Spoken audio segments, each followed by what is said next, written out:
tuko naye Daktari Gazilo Zakaria ambaye ni daktari bingwa wa macho katika hospitali ya rufaa ya mkoa wa Tabora Kitete.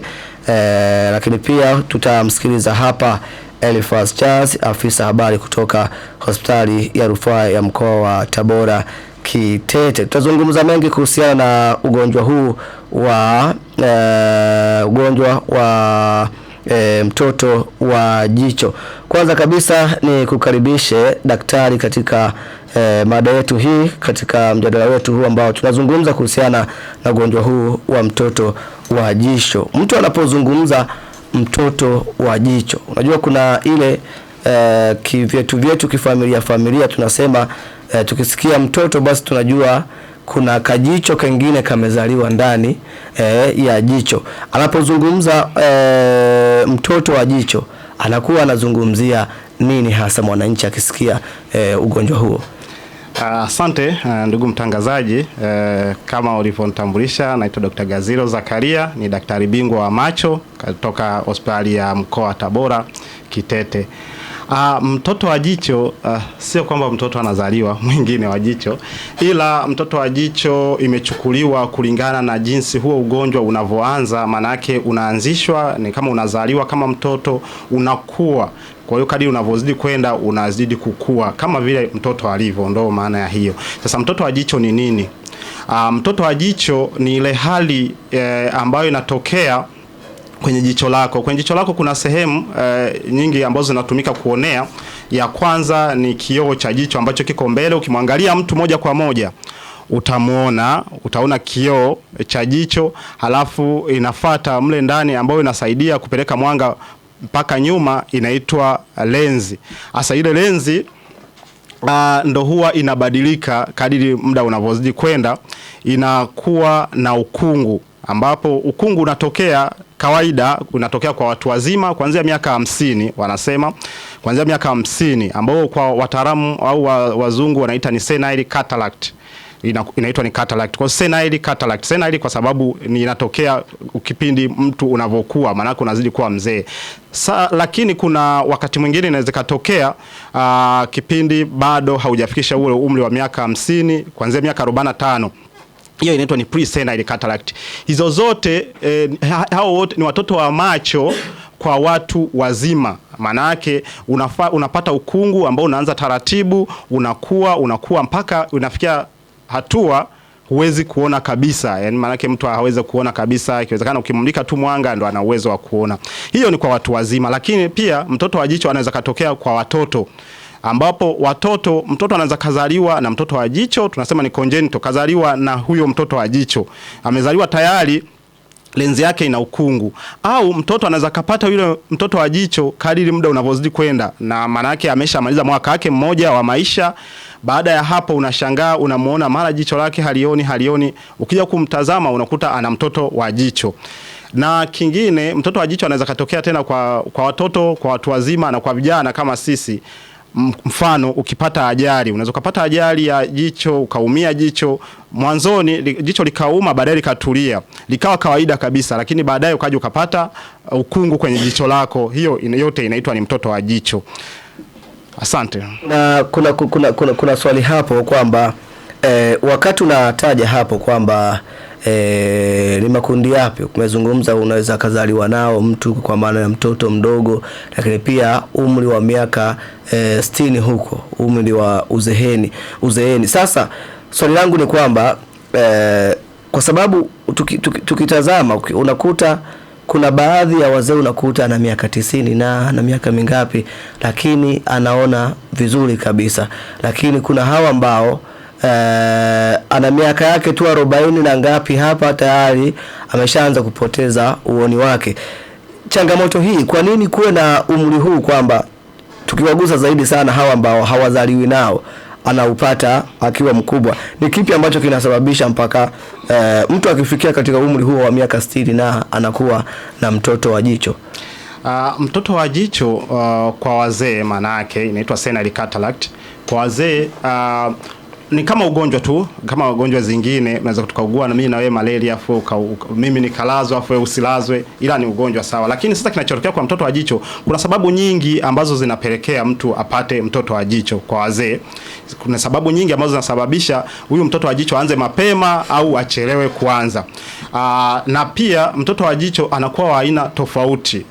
Kwa hiyo hizo aina tofauti ndio huwa zinaanza tofauti. Kwa hiyo mtu anaweza kupata aina moja, usipate aina ya pili, au kupata aina zote tatu kwa pamoja.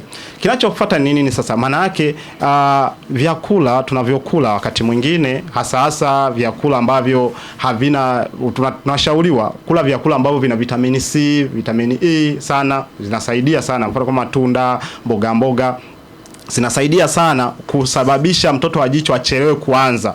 Mtoto wa jicho lazima upate, ukija kuwa mzee lazima upate, lakini kwa kitu gani ambacho kinasababisha uchelewe kuanza? Ndio hivyo, ulaji wa vyakula vyako, pia uvutaji wa sigara na wenyewe unasababisha mtoto wa jicho aanze mapema zaidi. Pia kuna magonjwa ambayo yanasababisha mtoto wa macho aanze mapema zaidi. Mfano kama una kisukari, unaweza kupata mtoto wa jicho mapema zaidi kuliko mtu ambaye hana ugonjwa huo kama kisukari, au umeumia jicho, au umepata shida zingine ambazo zinahusiana na pazia la nyuma la jicho, utapata mtoto wa jicho mapema zaidi. Lakini kwa wale watu ambao hajawahi kupata kabisa hizo changamoto, hana sukari, hajawahi kuumia, hana shida yoyote, ila ni anazeeka tu, ni kitu gani ambacho kinasababisha mtu awahi kupata mtoto wa jicho? Maanake mgonjwa anakuja kwako, au mtu anakuja kwako kwamba amepata mtoto wa jicho akiwa ana shida ya uono. Wengi waga hawaji kawaida tu kama akiwa anaona. Sasa mtoto wa jicho anavyoanza, huwa kuna mtoto wa jicho anaanzia pembeni, maanake katikati pale unaendelea kuona, kwa sababu tunavyoonea ni katikati kabisa ya lenzi. Lenzi inakuwa ni kwa udogo wake unakuwa ni kidogo kama punje ya dengu, ile dengu ile kidogo hivyo, lakini chenyewe kiko ni kioo transparent. Kwa hiyo inaanzia pembeni huko. Ikianzia pembeni, tuna uhakika huyu mtu anaweza kaenda mpaka miaka 90 haijafika katikati, ambao wazungu wanasema wanasema cuneiform na cupriform zinavyoanza. Ikianza kama cupriform ambao inaanzia katikati, kwa hiyo ikianzia katikati huko pembeni kuko transparent kabisa. Kwa hiyo ikianzia katikati, wewe utakuja mapema zaidi. Kinachosababisha ianze kwa pembeni au katikati ni mtu mwenyewe alivyo. Ndio inasababisha mtu ianze pembeni au katikati. Kwa hiyo ni jinsi inavyoanza mtoto wa jicho ndio inasababisha huyu mtu awe mapema, aje hospitali mapema, au awe na uono hafifu mapema kuliko mwenzake. Na msikilizaji, huyo ni Daktari Gazilo Zakaria, daktari bingwa wa macho kutoka hospitali ya rufaa wa mkoa wa Tabora Kitete. Tuko naye hapa tukizungumza kuhusiana na ugonjwa wa mtoto wa jicho. Ametufahamisha hapo, lakini pia tunaendelea kugusia ugonjwa huu na tatizo hili la mtoto wa jicho ambalo kwa sasa bwana imekuwa changamoto kidogo kwa watu wengi, na wananchi wengi wamekuwa wakifika katika hospitali mbalimbali kwa ajili ya kutibiwa ama kufanyiwa matibabu ya tatizo hili. Na kwa wewe ambao unatusikiliza sasa, una nafasi ya kuweza kututumia ujumbe wako mfupi ama kutupigia simu. Namba ya kutuma ujumbe wako mfupi ni 0746 112235. Unaweza ukatuma ujumbe wako mfupi hapo na mimi nitausoma. Lakini pia kama utakuwa na swali unaweza ukauliza hapo, na unaweza ukatupigia simu pia una swali, una chochote cha kuchangia katika mada yetu hii ambayo inahusu mtoto wa jicho, tatizo hili, basi unaweza ukatupigia simu kupitia namba ya simu 0782611178. Piga simu hapo, alafu sisi tutakuruhusu kumuuliza daktari hapa changamoto ambayo wewe pengine unaihisi. Inaweza ikawa ni sio mtoto wa jicho, lakini inahusiana na jicho zaidi, kwa sababu hapa tunaye bingwa wa macho. Kwa hiyo ukimuelezea shida yako anaweza akakueleza, lakini leo tunajikiza zaidi kwenye swala zima la mtoto wa jicho. Piga simu hapo, tuma ujumbe wako mfupi na mimi nitausoma hapa kama ilivyo kawaida. Mimi naitwa Faustin Madisha, tuko hapa mpaka saa 4 kamili za asubuhi ambapo tutakuwa tunahitimisha kipindi hiki. Na sasa daktari, wakati unazungumza hapo, ulizungumza kuhusiana na aina za tatizo hili. ili tusimwache msikilizaji wetu na mtazamaji wetu ambaye tuko naye sambamba kwa sasa, nilikuwa natamani zaidi tumjuze aina hizi ni zipi na aina yake pengine kwa uchache sana, kila aina inasababishwa na nini, kwa sababu ukiona kuna kitu aina fulani kwa yenyewe inatokana na kitu fulani, aina fulani inatokana na kitu fulani. Ningependa zaidi tumfahamishe hilo. Sawa. Na hizi aina zote sababu kubwa ni umri unavyozidi kwenda. Maana yake zinakuwa ni maana yake mtoto wa jicho anavyotengenezwa ni kwa sababu ya umri, kama jinsi unavyoendelea kupata mvi kinatokea kitu kama hicho.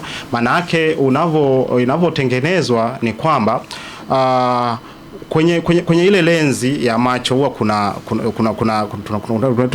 kuna seli zipo ambazo huwa zinafanya kazi ya kuhakikisha ile lenzi inaendelea kuwa hai. Maana yake inaendelea kufanya kazi zake vizuri, na kazi yake kubwa sana lenzi ni kupitisha mwanga. Maana yake inaendelea kupitisha mwanga vizuri. Sasa kadri unavyozidi kwenda na muda unavyozidi kwenda, maana yake unazidi kuwa mzee, ile hali inazidi kupungua. Maana yake upitishaji wa maji, upitishaji wa chumvi kwenye ile lenzi, kwa sababu ile lenzi haina damu. Kuna vitu ambavyo havina damu kwenye macho. Mfano kama kioo cha kwanza cha jicho ambacho ukimwangalia mtu kinaonekana kuwa ni cheusi, lakini kinakuwa ni transparent, ni kioo kabisa. Chenyewe huwa hakina mishipa ya damu. Kwa hiyo kuna njia yake ambayo inafanya kuhakikisha hiyo lenzi inakuwa hai hivyo na inakuwa transparent hivyo, nyeupe kabisa, inaweza kupitisha mwanga.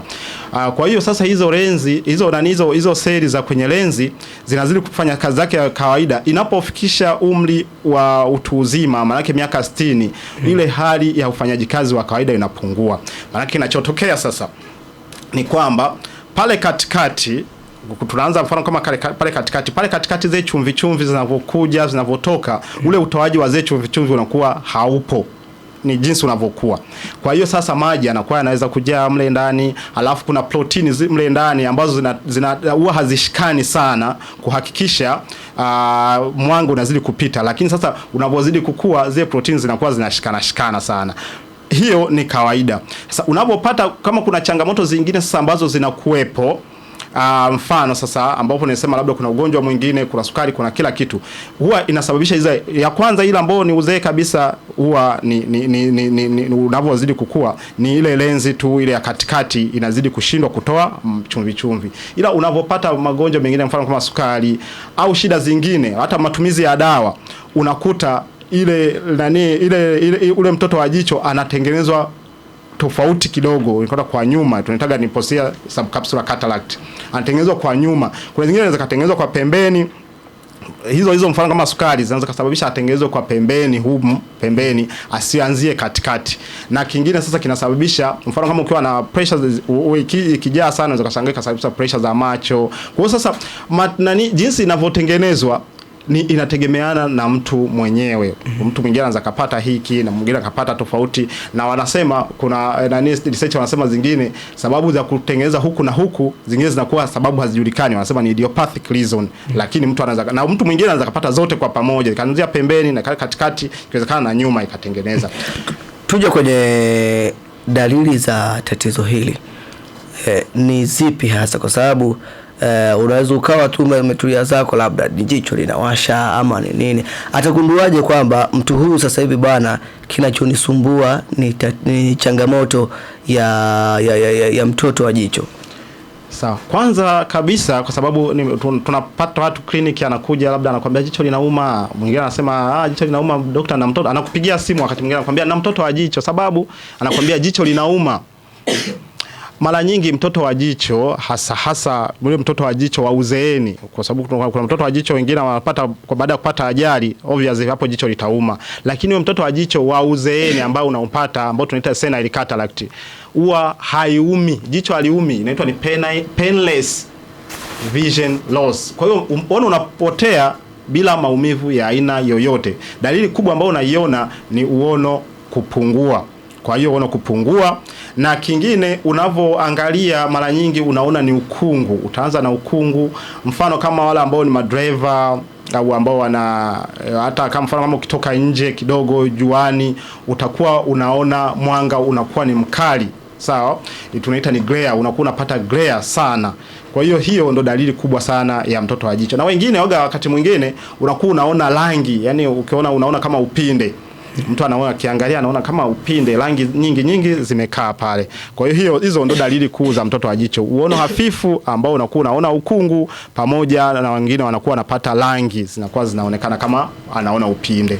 Kuna kabla tujaje kumruhusu hapa ama kuona kile ambacho msikilizaji amekiuliza hapa na kile ambacho anatamani kukifahamu, pengine ningependa kujua zaidi, mtoto wa jicho ana madhara yapi kwenye jicho la mtu? Sawa. Madhara ya mtoto wa jicho, madhara ya kwanza, unajua kama ukiwa unafanya kazi zako za kawaida za kila siku umezoea, halafu ghafla ukawa huoni, hiyo ni changamoto. Kwa hiyo madhara ya kwanza ni kupoteza uono. Manake hiyo ni sababu ya kwanza WHO baada ya kufanya research zao wakakuta kabla ya huu muda haujafika wa kipindi cha magonjwa yasiyoambukizwa, sukari na kila kitu. Sababu kuu ya kwanza ambayo inasababisha uono hafifu au upofu ni mtoto wa jicho. Kwa hiyo madhara ya kwanza ni upofu ambao unakuwepo, kwa hiyo mtu anakuwa kipofu. Halafu madhara mengine sasa, mfano ukiwa na mtoto wa jicho akiwa ni mkubwa, sababu ukiwa na mtoto wa jicho ile lenzi isipofanya kazi zake za kawaida, kuna muda fulani maji yanakuwa yanaingia yanajaa kwenye lenzi. Ikimeza maji ile inavimba.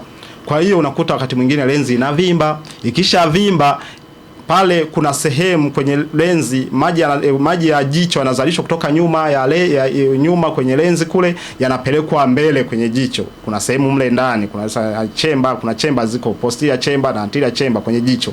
Sasa ikijaa sana inatengeneza mzuio, inazuia maji kutoka nyuma kuingia mbele. Kwa hiyo sasa maji yanapozalishwa yanajaa tu mle ndani.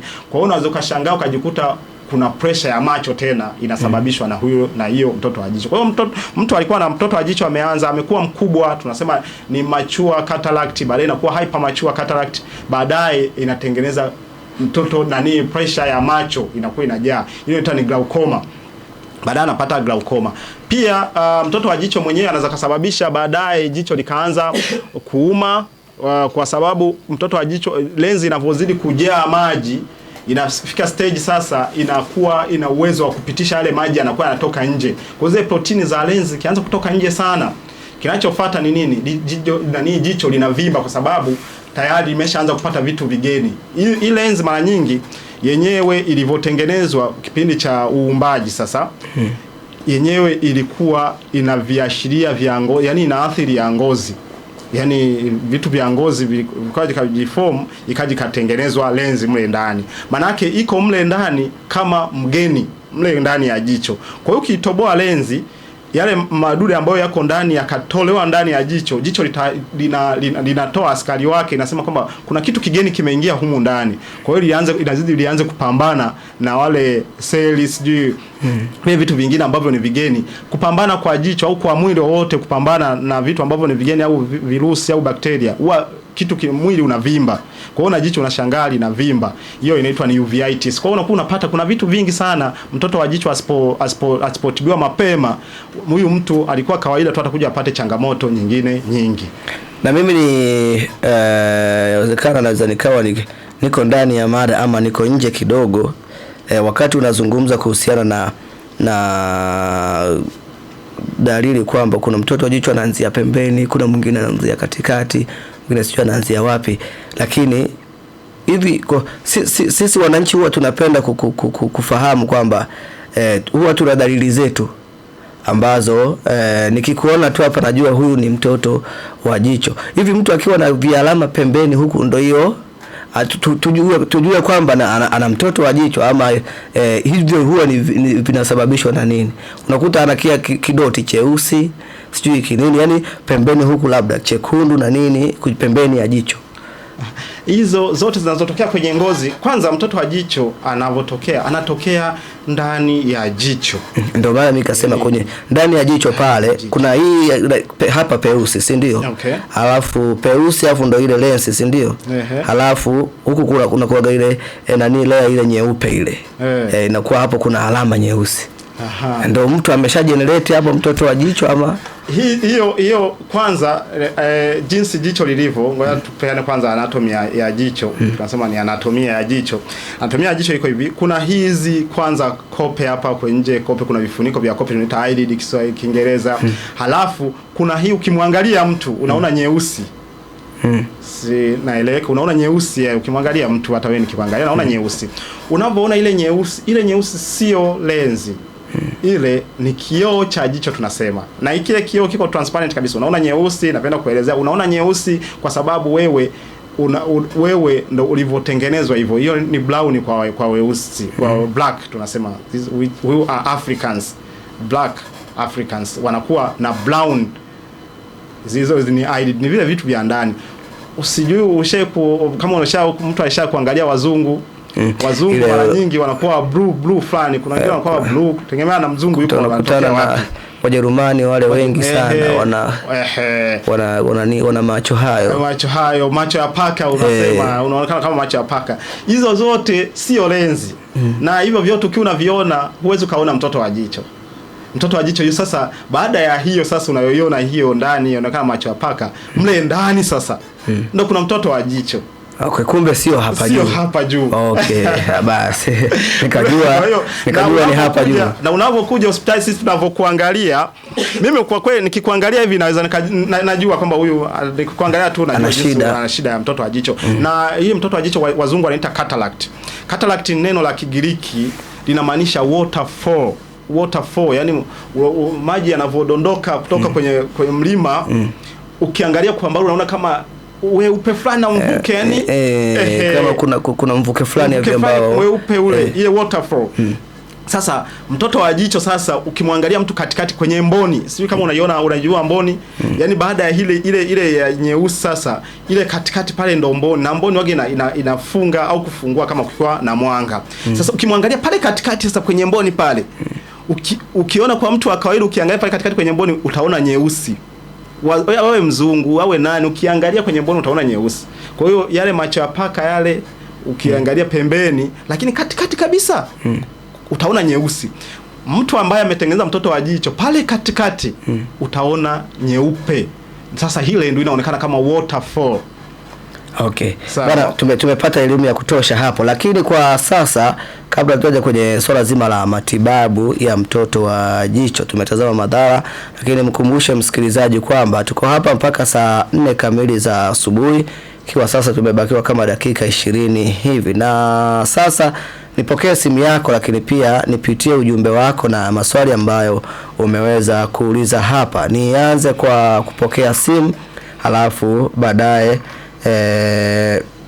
nije kwa ajili ya kuweza kusoma ujumbe wako mfupi. Endelea kubakia hapo katika line ya simu. Hello.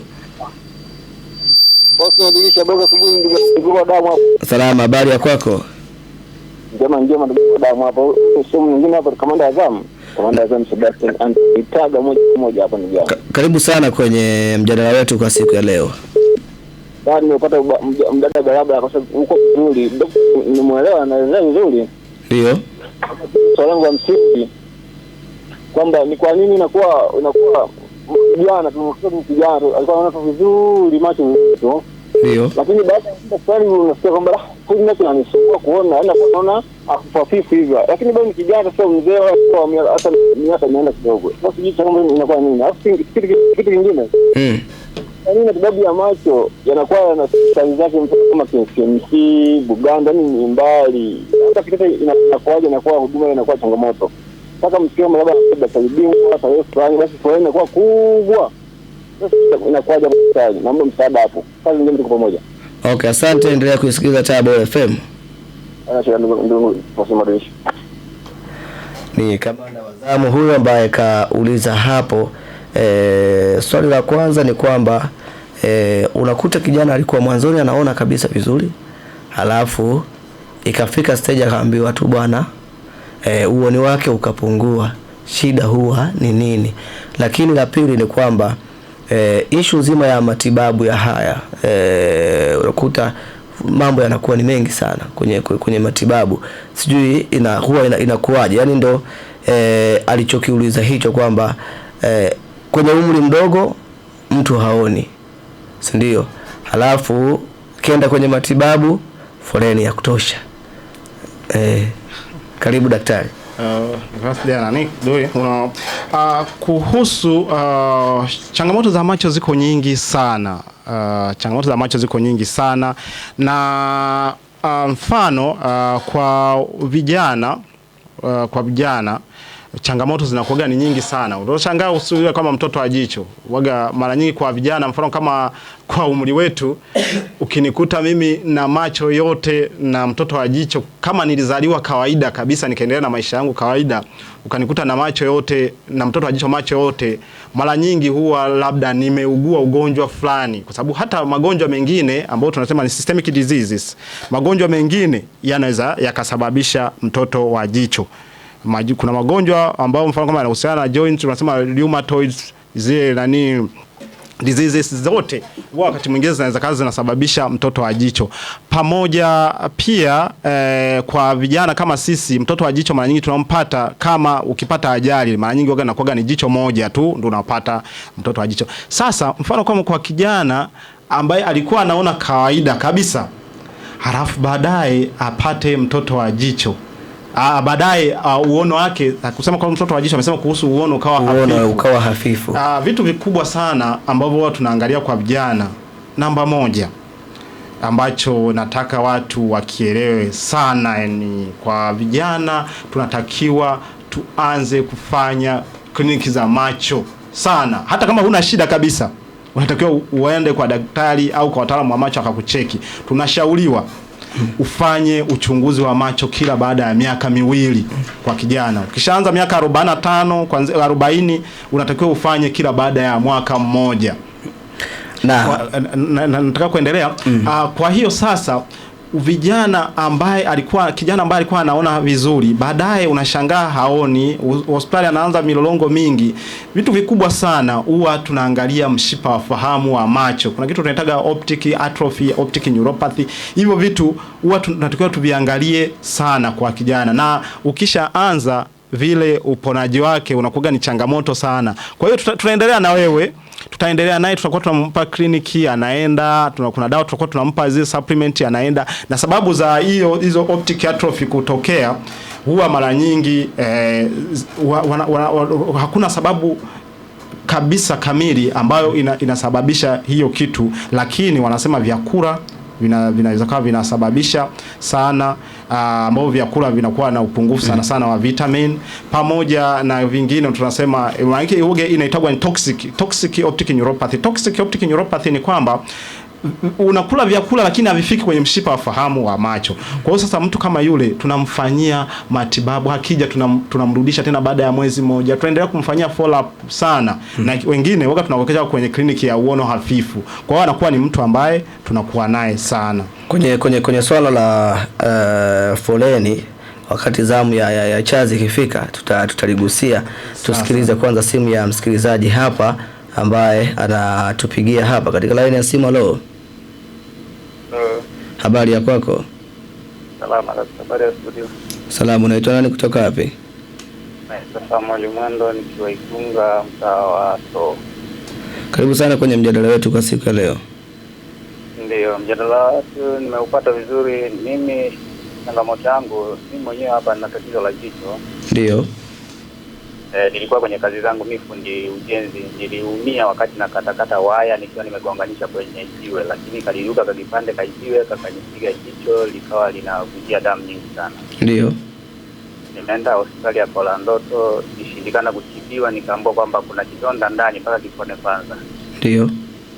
Nikarudi mara ya pili tena wakaniambia hivyo, ina maana waliniandikia tarehe nyingine tena. Sasa mpaka dakika hii ina maana jicho langu halioni kabisa. Ndio. Na maumivu yameshakata. Ndio sasa nataka nimuulize daktari hapo, je, hilo tatizo linaweza likatibika? Okay, asante sana, endelea kusikiliza Tablet FM, atakujibu hapa. Asante sana kabisa. Umemsikia? Nimemsikia. Aliumia huko kwenye kazi zake za hapa na pale. Sawa. Na tukamjibu twende moja kwa moja tusibakize maswali. Kwenye shida kama hizo za macho, nilikuwa mimi nashauri sana na ningeomba kama yeye aje Kitete, ikiwezekana tukutane kabisa na mimi, kama anaendelea kunisikiliza aje Kitete tuje tumuone, kwa sababu kwa kawaida macho ni kwamba kuna vitu ambavyo lazima tupeane elimu sana ili kuweza kuelewa. Ukiambiwa kuna kidonda, inabidi tuangalie kidonda kiko sehemu gani hasa. Kwa hiyo ndio mimi nilikuwa nashauri sana aje, akishakuja tukija kumuona ndo tutamwambia sasa kwamba hapa utaona vizuri, hapa tutamshauri kulingana na jinsi tutakavyomuona. Kwa hiyo nilikuwa nashauri msikilizaji, leo kwa sasa hivi tuna kambi ya macho hapo Kitete kuanzia tarehe 23 mpaka tarehe 27, lakini baada ya hiyo kambi tunaendelea na huduma, kwa sababu sasa hivi tumeshatengeneza huduma za kibingwa pale Kitete. Huduma zote zinafanyika na vingi sana tunawashauri watu waje. Kwa hiyo sasa ikiwezekana hata leo aje pale Kitete tuje tumuone, tuweze kumshauri kulingana na shida yake. Kwenye swala la kwamba kuona ama kutokuona, akija tumwangalie, ndo tuone sehemu aliyoumia ili tuweze kumtibu au kumshauri kulingana na sehemu aliyoumia, kwa sababu unaweza ukapata mfano kama ukiumia, mfano kama ukichomwa na msumari, unaweza ukachoma msumari ukaenda mpaka sehemu fulani au ukakomea sehemu nyingine ambayo ni ya kawaida, tukikuangalia tukasema hii kio labda kimeumia, tukupe dawa 1-3 utakaa sawa.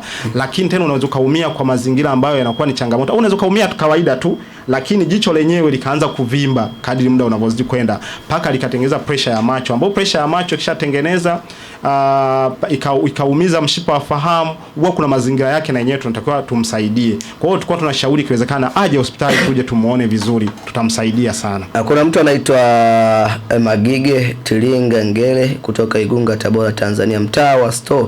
Nauliza kuna aina ngapi za watoto wa jicho na chanzo chake pia ni nini? Yeye ameuliza hapo, nafikiri umekwisha kueleza. Zipo aina 3 na vyanzo vyake umekwisha, labda kwa haraka kumfahamisha msikilizaji kwa dakika moja tu kuzitaja na kusema nani chanzo chake. Sawa. Aina za mtoto wa jicho mara nyingi tunajitenga kulingana na sehemu ambapo mtoto wa jicho yupo. Kuna sehemu ambapo mtoto wa jicho anakuwa katikati, anakuwa pembeni, na kuongea anakuwa nyuma, lakini kuna aina nyingine nyingi ambazo kuangalia kuna mtoto wa jicho wa watoto wadogo, kuna mtoto wa jicho wa watu wazima, na mtoto wa jicho ambao umepata ukiwa kwenye ajali. Kwa hiyo inategemeana na mazingira na matibabu yake. Kwa hiyo sasa mtoto wa jicho, mfano kama kwa aina ya mtoto wa jicho wa watu wazima ambaye anatokea kwa mtu ambaye ameshakuwa mtu mzima, ameshazeeka, maana yake wale wa katikati wote wanategemeana na ukuaji wa mtu. Kwa hiyo sababu kubwa ambayo inategemeana kutengeneza mtoto wa jicho ni ukuaji wa mtu. Anasema yeye ni Musa, anauliza daktari, nina shida ndugu yangu, nina macho yangu yanatoa maji halafu mekundu, yanauma, shida ni nini? Shida zinakuwa ni nyingi na tunashauri na yeye aje hospitali. Unaweza kuwa una allergy ya macho, unaweza kuwa una maana kama macho yote yanatoa machozi, kitu kikubwa sana ambacho kinakuepo ni allergy ya macho. Allergy ya macho ndio inasababisha. Ni mzio wa macho inasababisha mtu atoe machozi sana na yawashe na yanakuwa mekundu kwa ujumla. Lakini kitu kikubwa sana inabidi aje hospitali tuje tumwangalie, tumuone na tumwambie shida yake ni nini sasa na kama inatibika. Anasema je, napenda kufahamu nitajuaje kwamba huyu ni mtoto wa jicho? Mtumaji ni Masanja Nkuba Jidendei. Sasa mara nyingi mfano kama mtu akiwa haoni na jicho lake kwa mbele analiona kawaida tu, halafu kuona kwake unaona ukungu nilivyoelezea, au mfano kama taa ukiangalia inakuwa na mwanga mwingi sana, wakati mwingine unaona mpaka maupinde na jicho linaona kawaida. Hizo ndo dalili za kwanza za mtoto wa jicho, lakini nafikia stage unakuwa hauoni kabisa. Kwa hiyo kujua hivyo ni kutoona ndio inakuwa mtoto wa jicho. Lakini tunawashauri kama mtu ukiwa na changamoto ya macho uje hospitali, na mtoto wa jicho hutibiwi kwa kutumia dawa. Kwa hiyo tunashauri watu waweze kuja hospitali. Kuna Salum Dafula wa Igunga, Dr. macho yangu yanawasha na mimi nayasugua hadi yameweka weusi. Je, jicho hapo lina nini shida? Yakauliza hapo. ni allergy ya macho. Macho kuwasha kuna siku moja nilikuwa najaribu kuongea na watu kuhusu allergy ya macho. Allergy ya macho inapotokea, macho yanawasha sana. Yanawasha sana mpaka watu waga wanayakuna. Sasa kuwasha, kukuna, vyote yoga vinakujaga vinaita changamoto kubwa sana. Tunashauri watu kama ukiwa una allergy ya macho, tutoe elimu ya kawaida. Kama ukiwa na allergy ya macho, tunashauri uende hospitali, cha kwanza. Lakini cha pili, kama labda umeshaambiwa kwamba una allergy ya macho, dawa za kutumia inabidi ukashauriwe na mtaalamu, kwa sababu hata dawa zile ambazo nyingi zinatumika mtaani huwa zinakuja zinaita changamoto. Mfano kwanza zinaita mtoto wa jicho zenyewe, kama zenyewe zinasababisha pressure ya macho, dawa hizo.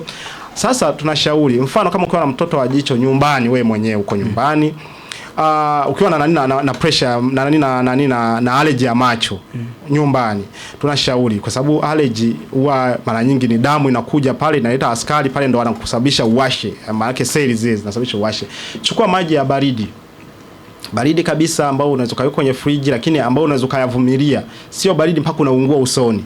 Maji ya baridi, au kama huna friji, chukua tu chupa yako safi ile ya maji poa, weka maji yako masafi, yaache hata nje kwa mazingira ambayo unaweza kaya control vizuri yasichafuke, yafunge. Kesho asubuhi yakiwa ya baridi, chukua kitambaa chako kisafi, kilowanisha kwenye maji, unakikamua, unafumba jicho lako, unaliwekea ikiwezekana muda wa dakika nzima, unaweka jicho lako, tunataka ni cold compression, kama una massage upande wa kushoto na upande wa kulia. Baada ya hapo una massage, kwa hiyo unaipa ikiwezekana dakika moja kila jicho. Unakuwa unafanya hivyo mara kwa mara kila siku asubuhi, inapunguza angalau ile miwasho mingi.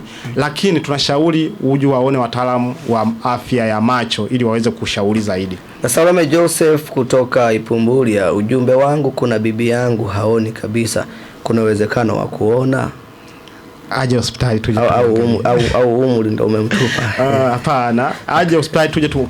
Tunafanya operations za mtoto wa macho mpaka watu wana miaka 90 wanakuja na ndugu zao wanawakokota. Kuna mtu tunishaye kufanyia mimi operation na miaka 104. Akaona vizuri.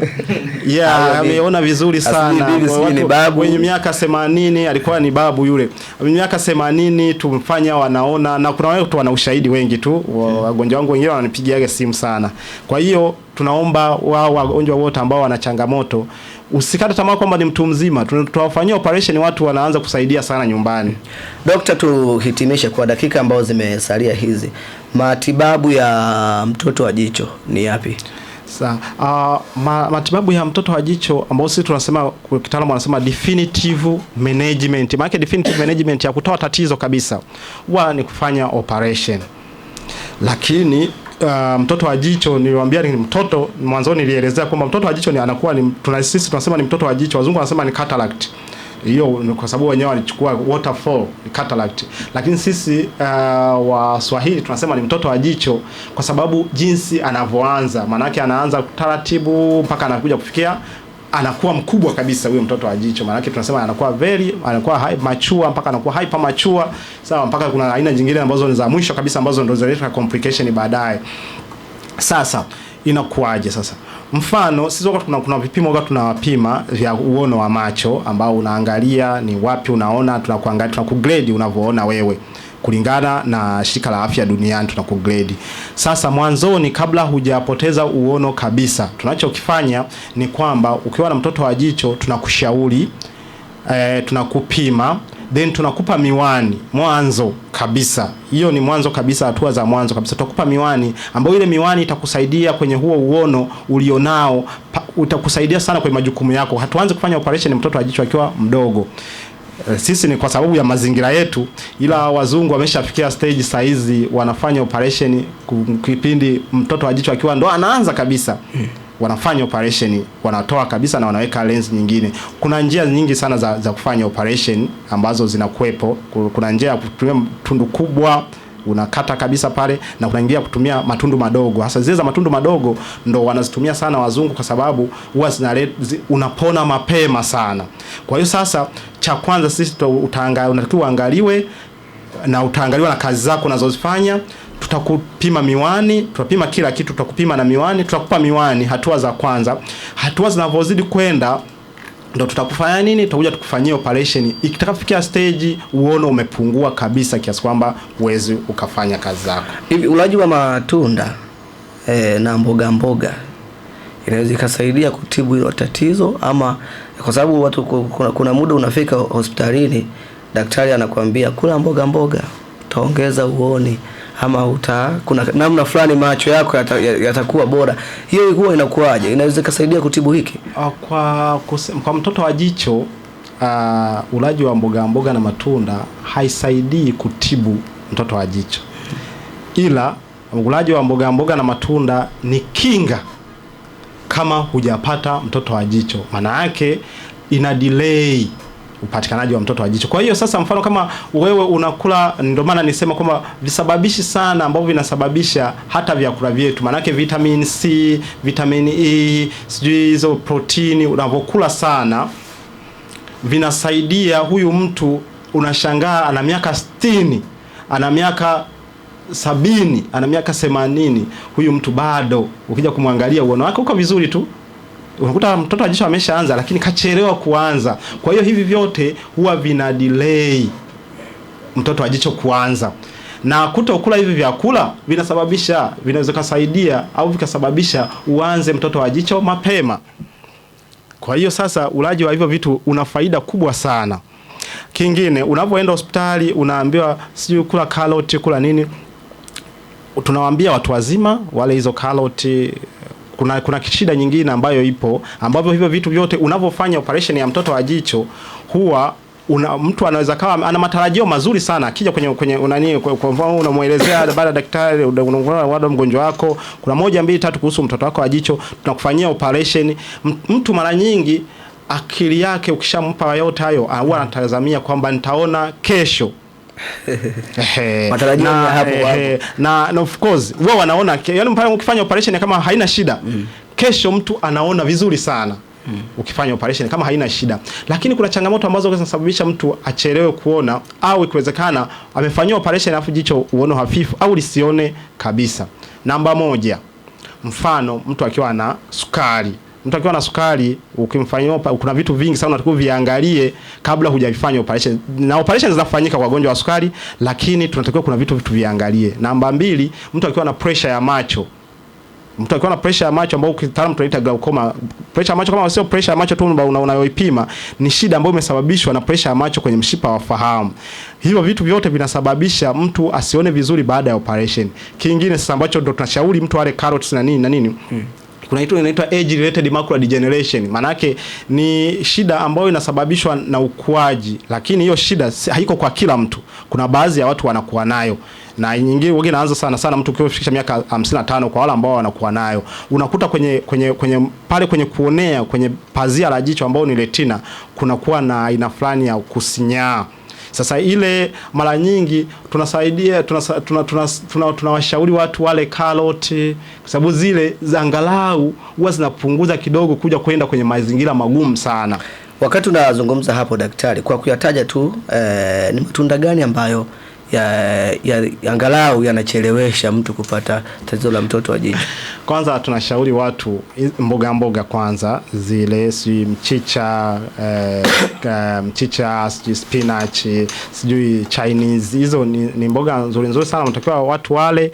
Tunashauri watu wale matunda haya ambayo yana vitamini C, sijui machungwa, sawa, sijui mananasi, maembe, mapapai, wale hayo yanasaidia sana kwenye kusaidia kidogo kupunguza mtu asije akapata mapema mtoto wa jicho.